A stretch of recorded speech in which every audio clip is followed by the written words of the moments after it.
Hello, hello, hello, and welcome to Women's Wisdom Wednesdays, where we come together every Wednesday to empower women just like you, foster connections, and thrive on our journey to surviving womanhood. Today, we have a very special guest joining us, and her name is Cartin, a remarkable survivor who has faced breast cancer and a subsequent diagnosis of stage 4 lung cancer. Her story is one of resilience and inspiration. But before we bring Chris on, let's take one moment to address our audience. We want to remind you all to visit our website at www.survivingwomanhood.org, where you can find valuable resources, connect with other women, and stay updated on all of our upcoming episodes and the other offerings that we have for you. We encourage you to actively participate by asking questions and adding comments below on our Facebook page or wherever you're watching this. And if you have a story to share, we would love to hear it. This is a safe space to learn and grow together. So now let's meet Chris Cartin. Chris is 70 years old, only 3 years older than me, Chris. And she embodies strength and perseverance. She survived breast cancer more than 10 years ago. So bravo. Thank you. Yes, that's fantastic. That's fantastic. And after undergoing chemo and radiation therapy, she beat breast cancer. So that's a wonderful achievement, Chris. That's fantastic. However, in 2018, she received the news of a lung cancer diagnosis, which was determined to be a result of metastasis from the original breast cancer. So this is why now she is classified as having stage 4 cancer. Despite these challenges, Chris has found solace in personal therapies such as ballroom dancing, gardening, which is also a personal favorite of mine, and peaceful countryside walks. Her story is a testament to the power of finding joy and peace amidst adversity. Chris, we are so honored to have you here today. It's incredible how you've navigated through these difficulties and found strength within yourself. And before we dive a little deeper, I just would like to introduce my beautiful co-host, Bianca Cartin. And Bianca, do you want to say something about Chris? Yes, I do. Thank you, Kasey. So this is a really special guest for me. That Chris is my mum, and I've witnessed her go through this, all these stages that she has gone through and how she's developed and changed. And how she has been such an inspiration. She's been so strong and defiant. That's why she is one of the first people I wanted to have on here with us, because her story has so much to offer to other people. Thank you very much. And we're just so honored, because it's wonderful that we can bring our family here because they have wonderful stories. And I'm sure for all of you who are watching, there are people in your families who also have these wonderful stories of survival. We would love to hear about that. And if you think that someone in your family, or maybe even you, could be a guest with us and share your story of survival with women all around the globe, we would love to hear from you and possibly see you right here on a Women's Wisdom Wednesday. So Chris, can you share some of the challenges you've encountered during your journey and how you've managed to find strength and fulfillment in your life now? Gosh, that's a big one. From the beginning, when I was first diagnosed, 2009 right to now, I've always been aware that cancer has a range of possibilities, that it may be treated and it may go away. And I was always aware that there was equally a chance that it might not go away, it might continue to spread. So my initial reaction when I was first diagnosed was one of horror, really. I was really upset that I got it. It was just shock, basically, in the initial stages. You basically think, why me? You never think it's going to happen to you. Well, I didn't. But then from that point onwards, once you accept that that is the diagnosis and you have got it, it is then a case of being realistic, listening to what the doctors and the people advise you to do and the people around you. I got a lot of strength from reading stories about people who had encountered breast cancer before, and I continue to do this to this day. I take a great deal of interest online reading about people that have survived, and I find that that gives me a lot of hope to think that if they can do it, so can I. And I think the most important thing to surviving any form of cancer is to draw strength from the friends and people around you, whether you know them personally or not. I think that is one of the biggest strengths you've got, that people around you, you're not on your own. You're one of probably many thousands that are dealing with this at any one time. And it's just to stay positive. I think that's really, really important, to stay positive and be hopeful that things will get better and will improve. And I think that's really key mentally in the approach to dealing with it. Thank you. So, Mum, I know the things that how you like to spend your free time and things like that. I know your passion has been for a very long time, ballroom dancing and things like this. How do you think all of those activities that you enjoy so much have helped you during this period of time now, and when you first had cancer as well? Well, all the way through, I found that doing something I enjoy doing gives me something to look forward to, gives me something to aim to. I mean, recently, as you know, I've been started to go on dance holidays. That's something I've only recently done in the last 4 or 5 years, although I've been dancing for over 20 years now. But I've started to go away on for weeks at a time where I just dance in the morning, dance in the afternoon, and I enjoy it. And I think whatever your passion is, when you struggle with a diagnosis like cancer, if you have things that in your life that you really enjoy and look forward, it helps to take your mind away from things and focus on the positive. There's obviously the other thing that's really important is the physical aspect of making your body continue to function and do things. I've never been a sit-at-home, stay-at-home person, as you know. I've always been a get up and go and let's get it done job, that type of person. So I also think, apart from doing the activities which I love, I've always loved gardening, I've always loved dancing, I've always loved walking, although I don't do as much of this as I used to do because of the breathing problems that I have now. I've got cancer in my lungs. That has limited it more slowly. I still do it, but not in the same quantity. But the other thing is to take time to relax, and that's the other key. And make sure when you feel you've reached your physical limit, to take time out to relax and recuperate, ready for the next surge. That's how I do it. And something I've always admired about you, Mum, is that you've always had such a positive outlook, even when we're going through all this all together. It's because we'll collectively go through this together, but you've always had a really positive mindset. How did you cultivate that? How did you maintain that? I honestly, and was it always authentic? Did you always do that? Was it sometimes you didn't feel that way, but you were doing it anyway? How did you do that? The way I put it to my doctor, and I put it to my doctor last week when I saw her, I want to stay as normal as possible for as long as possible. There may come a time when that isn't possible.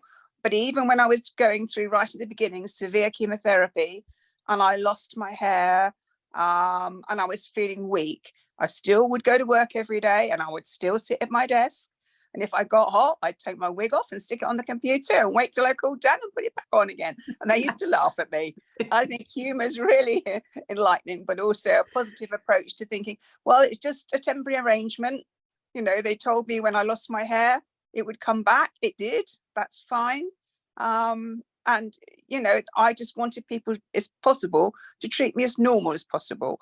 And obviously, having those people around me, even when I was undergoing chemotherapy, was really, really helpful, because people did support me by showing their willingness to treat me as if I was not going to grow horns out my head when I didn't have any hair. Great. That's fantastic. I'm gonna have a little look to see if there's someone online watching, Mum. But one of the things now is, obviously, the breast cancer is something that for us women is something that we need to be vigilant about and things like that, and we should be aware of. What advice would you give to women like myself, or women of all ages, what we should do in terms of being aware of breast cancer? It's really, really important that you check your breasts regularly. Check for lumps. And in my case, it was a lump that I found, just as they described it. Make sure you go to your regular screenings, your mammograms and that, because if the sooner they detect it, the more likely they are to be able to give you a good diagnosis and to cure it. It is possible. If you do get symptoms, and some people do tend to get frightened when they find them, don't shy away from going to your doctors. Go as soon as you can. And as soon as you can get help, your survival rates are far, far better. That's the most important thing. Be vigilant, check your breasts. And if you do actually get the symptoms, make sure you do something about it, not try to ignore it and not deal with it. I think that's really key. And what about living with it and things they can do in their life other than the treatments and things like that? Living with it, that's very difficult, because as a woman, I remember when I first had my mastectomy and I went down for the operation, and you were there on that day, I found that extremely upsetting. The fact that I was going to lose my breast, it felt to me like I was going to be less of a woman, and that was the emotional stress that built up in me. Very luckily, I had friends around me of my same age group and compatriots who understood what I was going through and took a great deal of time to support me. A couple of my friends took me away to a health farm for a few days, and we had a few days just relaxing and propping around in our bathrobes and just doing things like yoga and swimming, just to make me feel better. And I'm really grateful to those friends who I'm still friends with to this day.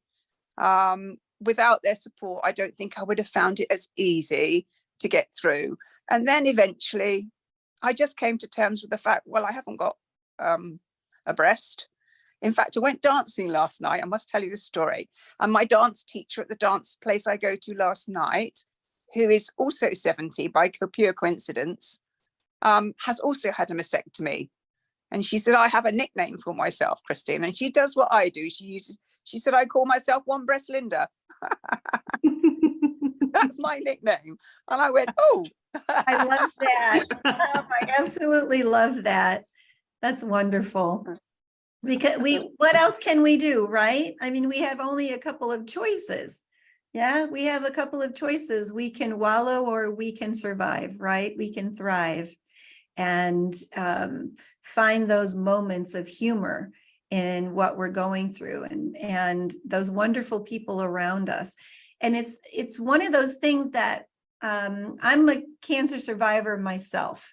And I think the thing that I found that I hear you saying as well is those people around you to support you are so vital to recovery, I think, and the way we get through it. And our family and friends, they're wonderful.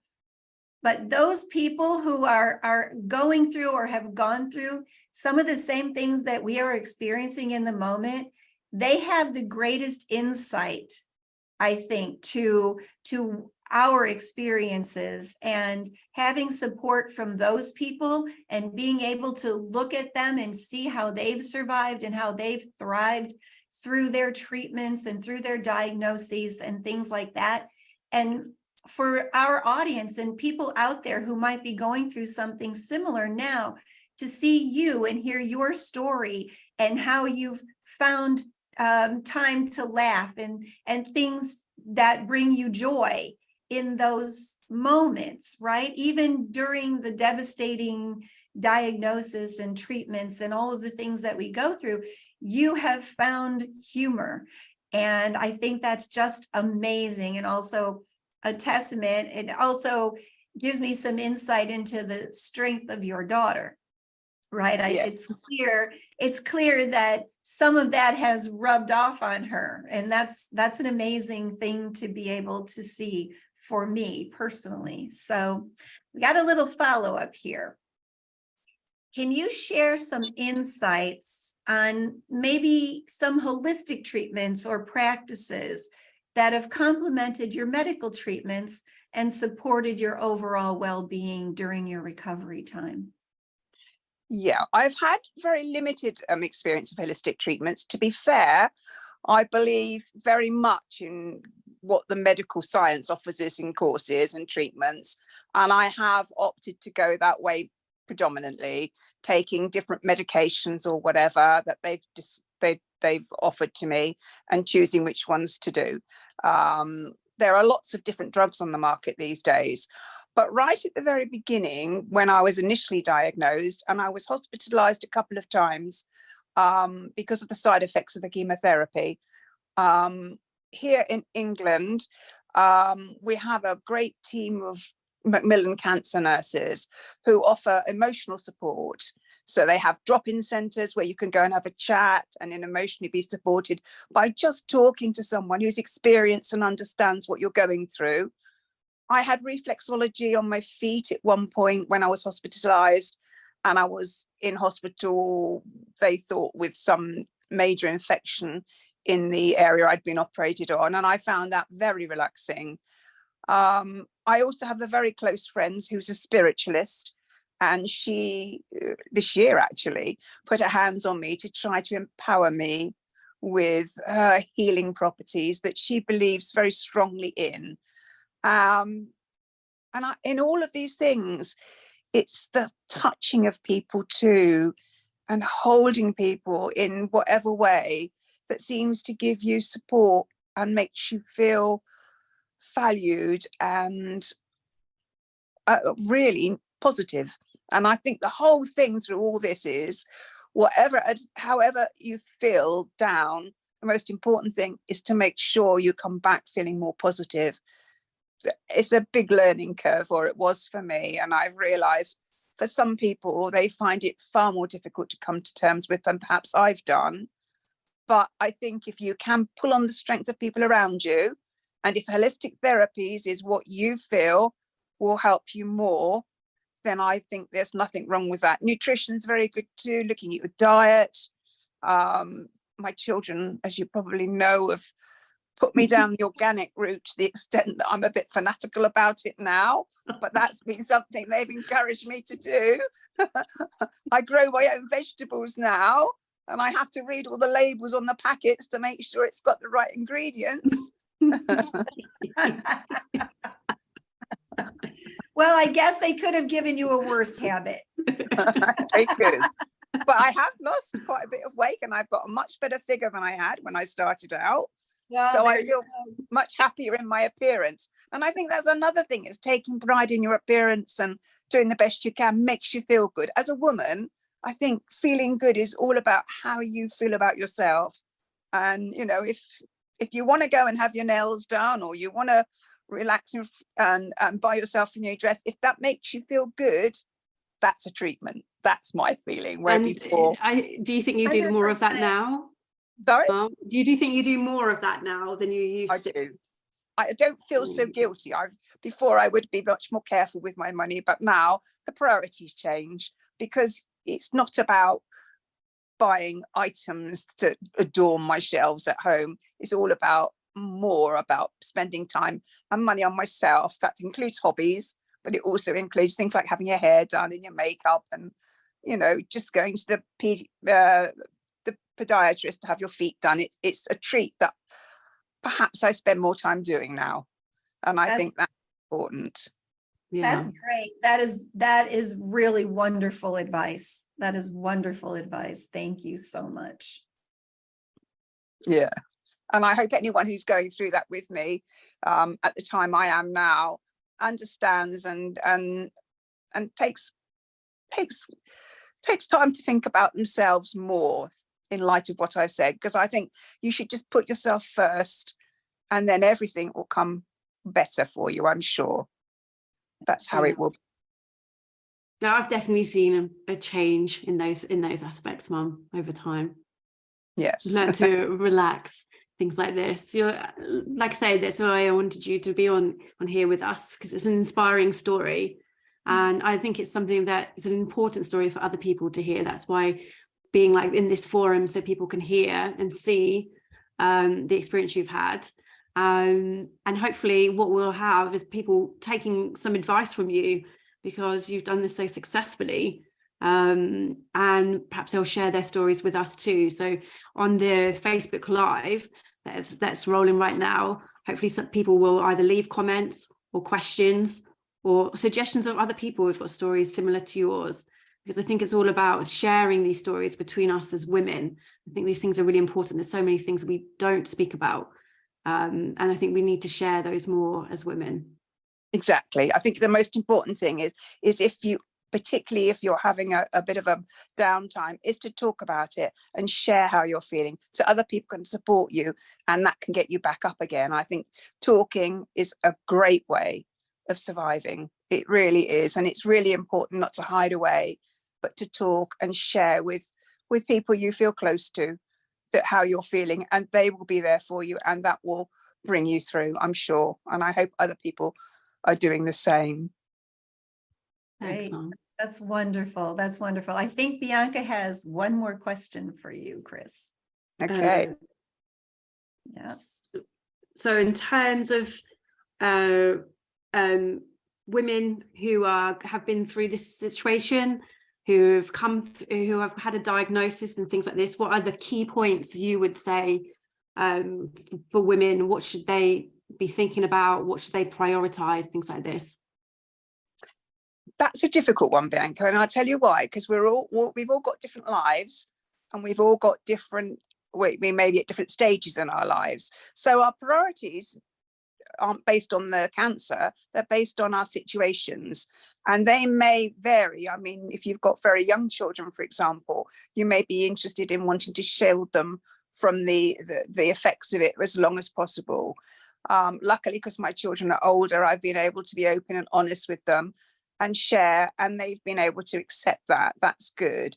But the most important thing, whatever your age and whatever your situation is, to understand yourself and what makes you happy. Because if you're happy and you're positive, the people around you, even if you're going through tough times, will be with you. And I think right from the very beginning, you've picked up on the fact that humor is very therapeutic.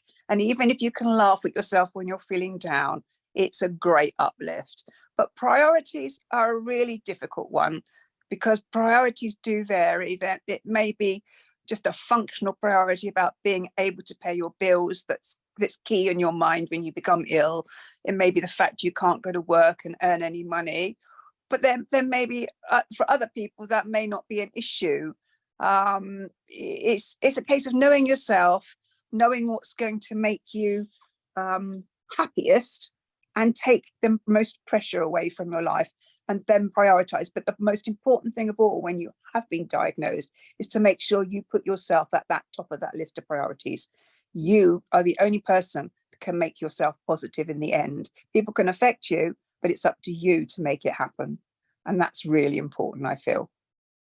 Fantastic. Chris, thank you so much. I just want to summarize a little bit and bullet point some of the key takeaways here. And please feel free to correct anything that I'm saying or add anything that you feel I'm leaving out.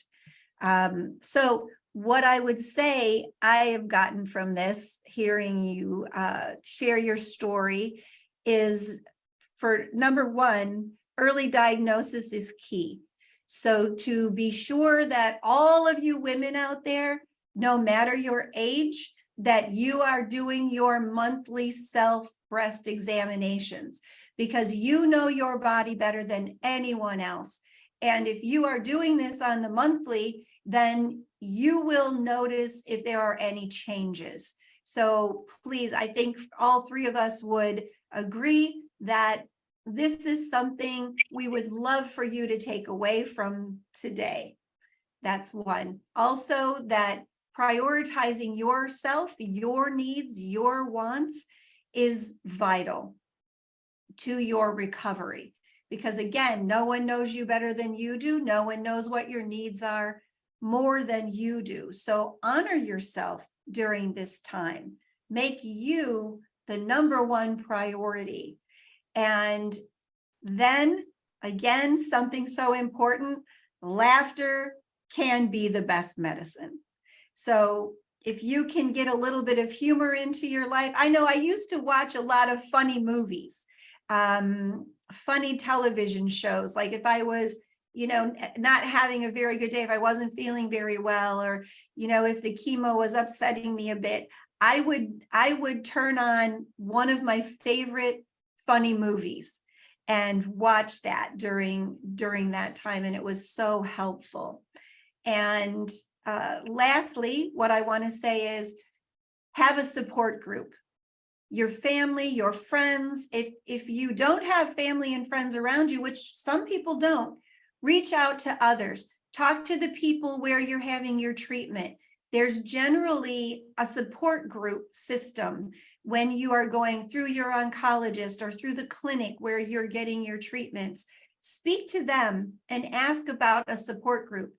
And if there isn't one available, you could start your own. And if you have any questions about how to do that, please contact us. I have facilitated support groups for cancer survivors for years. I can help you get started with that. And you can even do it online. So there are a lot of possibilities for you to find the support that is going to be so very helpful for you. So Chris, is there anything else that you would like to add or correct about my key takeaways? No, I think you summed that up really, really well. Thank you. Of what's key in keeping yourself positive and to beating the cancer. I think those things are really key. The support particularly, and the support groups. Yes, I'd forgotten that I joined one of those at one period in time, where that's really important. To interact with other people who are going through the same thing is so helpful because we all understand each other and what we're experiencing, and that is quite helpful too. Yeah, thank you very much. It lets you know you're not alone. Yes, right? That's key. That you're not alone. So everyone, let's take a moment to appreciate and thank Chris for sharing her inspiring story and her journey with us. Her strength and resilience are truly remarkable. And I'm Kasey Conrad, well-being specialist and whole life coach. And we, Bianca and I, invite you, our viewers, to share your stories, suggest future topics or guests with us, and actively engage with the Surviving Womanhood community. And please remember to mark your calendars and join us for our next Women's Wisdom Wednesdays episode on July 12th, where our guest, Sarah Hammond, will be here to share her survival story of life and adulting after losing both of her parents. And before we wrap up, I want to extend a heartfelt thank you to Chris. You were an incredible guest. Thank you so much for sharing. I have heard so much about you for so many years that I can't even believe I've never met you until now. So this has been true. And thank you very much, Kasey and Bianca, for inviting me. Thanks, Mom. It was quite a surprise, but I'm pleased I did it.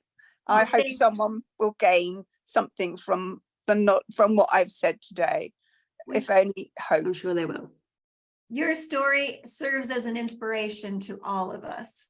And again, if you've been touched by Chris's story, or you have an experience you want to share, or any questions for Chris, please share them in a comment below. We'll make sure that she gets them and that we get an answer for you, or just to leave a comment and let Chris know how much you appreciate her being here and sharing her story. We value your voice, and we want to create a community where we can all learn and grow together.